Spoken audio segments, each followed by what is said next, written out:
Remember that every day at 2 p.m. Eastern Standard Time, just about every day, the Shade Tree is here on X. You can participate in that conversation. I'd like to see you there. I show up irregularly, but I do show up, and I'm often listening. So I'll look for you there, and then otherwise back on Sunday, 5 p.m. Eastern Standard Time. Here you have it.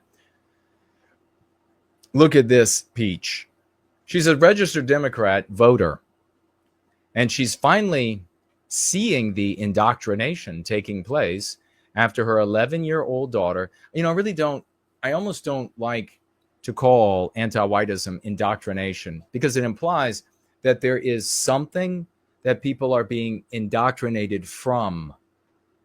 Like the indoctrination is taking them from something, but there's nothing. There's no counterweight. This is the narrative. This is the anti-white narrative. This is what we live in. I mean, you think about this.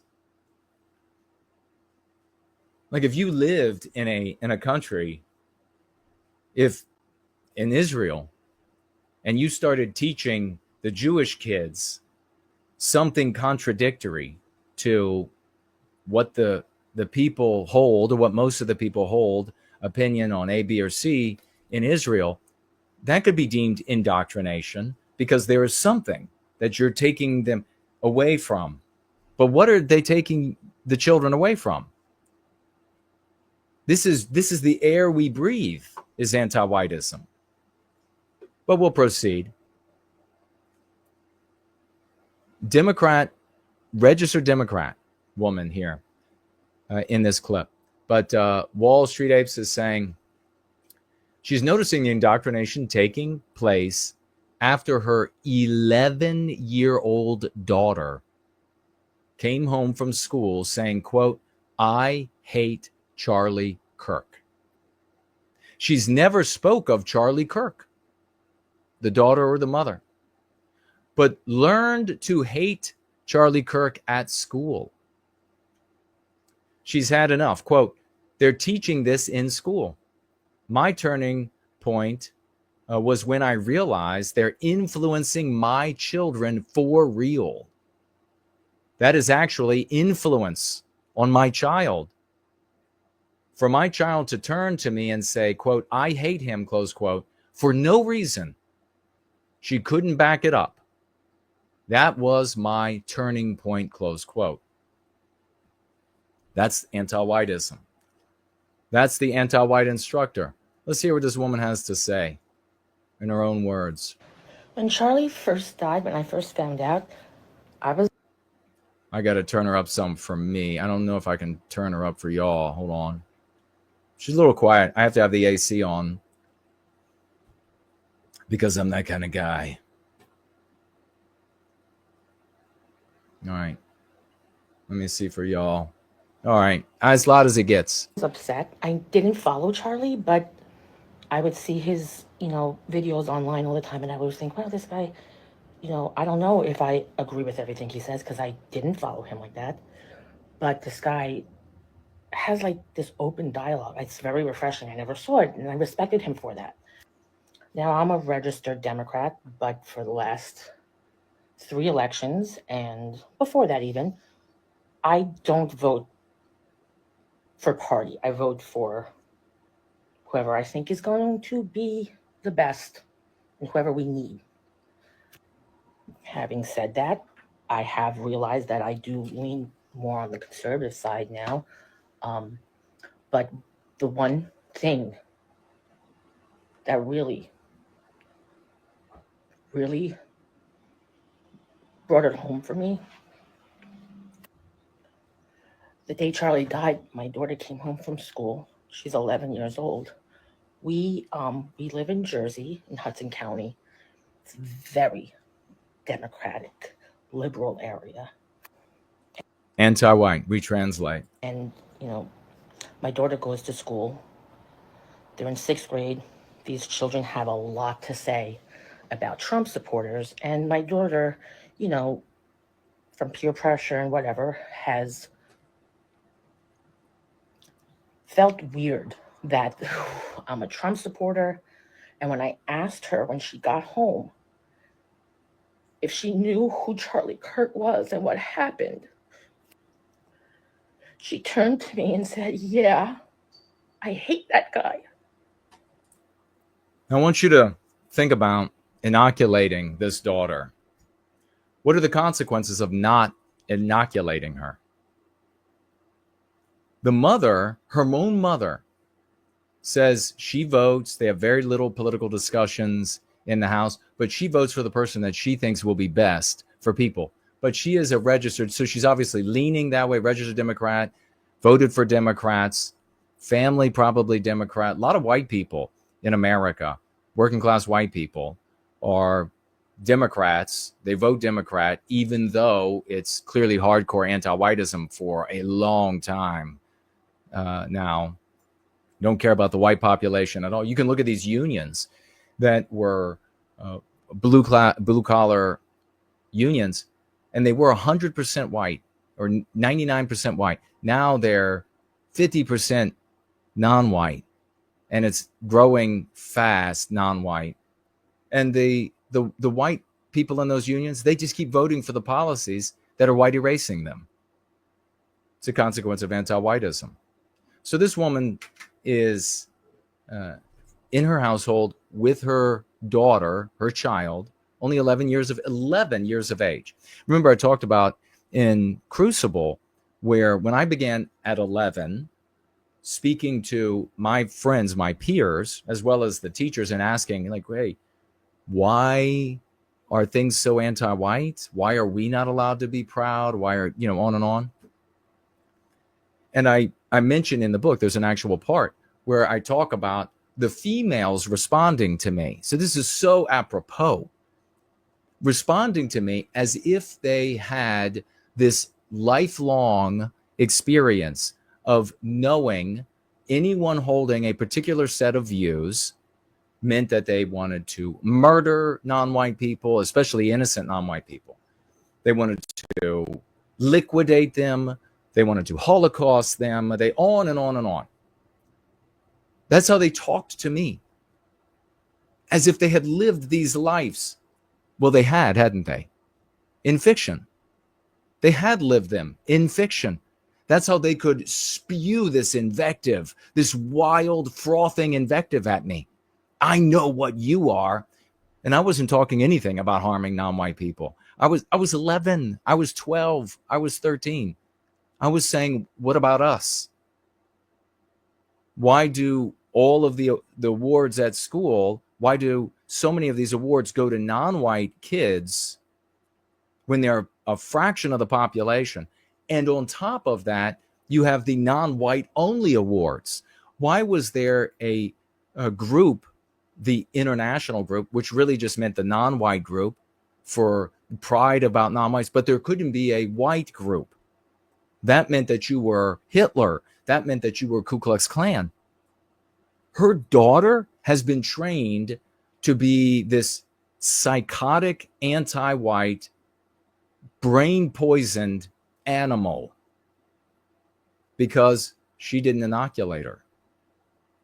There isn't any amount of choose the best person for the job. There isn't any amount of patriotism. There isn't any amount of going to church. There isn't any amount of studying pagan religions. There isn't any amount of celebrating Swedish traditions or Norwegian traditions or Germanic traditions or Italian that will stop this, because it already failed to stop it. Imagine the reverse, though. Imagine that she had inoculated her daughter against anti-whiteism. And then the daughter goes to school and discovers that all of these white people, the Charlie Kirks, white people who are inhibiting anti-whiteism in one way or another, that they are all cast as the devil, worthy of hate. The only fashionable view, the most important thing to most females for most, even all of their lives, the most fashionable view to hold is the anti-white view. She would see it. She would see the manipulation. She would know it was intended to target us. She would know everything that I gropingly figured out when I was 11, 12, and 13 years of age. Her daughter would have shouted at me and called me a racist. Her daughter would have screamed as though she had watched my type slaughter millions when I was asking for equal treatment. But instead, she now has a daughter that she is at extreme odds with at an age when what the daughter is learning, the daughter would be hard pressed to determine where she herself ends and the ideas foisted upon her begins. They will blur together as her identity. And that was my turning point. We never spoke about Charlie in this house. We never even, like, I don't even know if she's ever seen his stuff. And I'm really getting sick of people quoting him and then me having to go and find the transcript of that specific quote. Now, would this mother have to do that if she had inoculated the daughter? By the way, millions of white parents right here. The exact same moments in their lives. My God. My child is a radical anti-white. My child holds radical anti-white views. And then they grope for a way to live with them. Even the parents even changing their own views to have peace with their children. We've all seen it. Sometimes it goes the other direction. Sometimes the parent disowns the child. But what if she had inoculated the child? Would she have to spend hours on the internet finding the transcript of what was really said, which is not going to convince the daughter anyhow? If she had inoculated her, if she had inoculated the child and she heard the quotes that are just monstrous, then mom has told her that this is what anti-whites do, but she doesn't know anything about Charlie. She just knows that he's a white guy and that anti-whites don't like some of the things that he's saying. She would correctly conclude, based on the thought chains, you have these derivatives that are a consequence of the antecedent that we provide with the Go Free practice. And the daughter would naturally conclude that something suspicious, I don't believe these people. Yet again, here we have another white guy that they don't like. They're calling a demon. And what is it that he's actually for? Who knows? But I know that I am on the qui vive.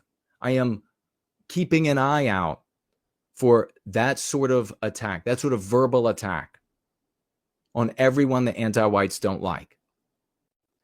The 11-year-old daughter wouldn't have come home to the mother on the day that a man was murdered in front of millions by way of this video, gruesomely murdered with his own family and children there. The daughter comes home and tells the mother, I hate him. I hate him. Instead, the daughter would have come home and she would have said, hey, there's some guy named Charlie Kirk, and the teacher and some of the other kids are using all these anti-white phrases like racist and bigot and homophobe. And she would have been on to them. Completely different outcomes. And send it to them. And then come back to me and go, oh, yeah, okay, I understand now. I'm getting tired of it. My turning point was when I realized they're influencing my children. For real. This isn't, they're teaching this in school. No, this is actual influence for my child to turn to me and say, I hate him. For no reason. She couldn't back it up. That was my turning point. All right. Which way, Western man? Continue down the asininity or Is this reason and logic not enough for you? Does this not make enough sense? Do all of the demonstrable successes, do they not have enough weight and merit? Are you noticing changes in our country you find troubling? Do you feel unsafe and at a loss to remedy these fundamental shifts? Have you found the book Go Free by Jason Köhne?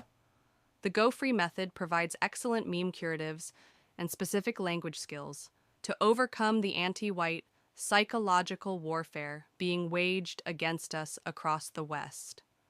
Go Free, a guide to aligning with the archetype of Western kind by Jason Köhne, available on Amazon.